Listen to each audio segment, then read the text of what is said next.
Lord. హెబ్రీలు 5:12 కాలమును బట్టి మీరు బోధించవలసిన వారై ఉండగా దేవోక్తులలో మొదటి మూల పాఠమును ఒకడు మీకు మరలా బోధించవలసి వచ్చును. మీరు పాలు త్రాగవలసిన వారే కానీ బలమైన ఆహారమును తినగలవారు కారు. ఏం తెలియజేస్తుంది అంటే, మన వయసు పెరిగే కొద్దీ వాక్యంలో పెరగాలి. మన వయసు మీద పడే కొద్దీ వాక్యాన్ని అర్థం చేసుకోవడంలో మనం ఎదగాలి. మన వయసు మీద పడుతుంటే జ్ఞానంతో పెరగాలి, జ్ఞానాన్ని అభివృద్ధి చేసుకోవాలి. పెరుగుదల, ఎదుగుదల అనేది దేనికి లక్షణమో తెలుసా?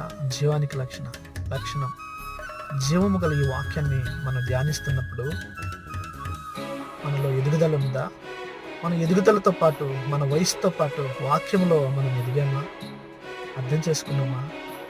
ఒకసారి ఆలోచించండి.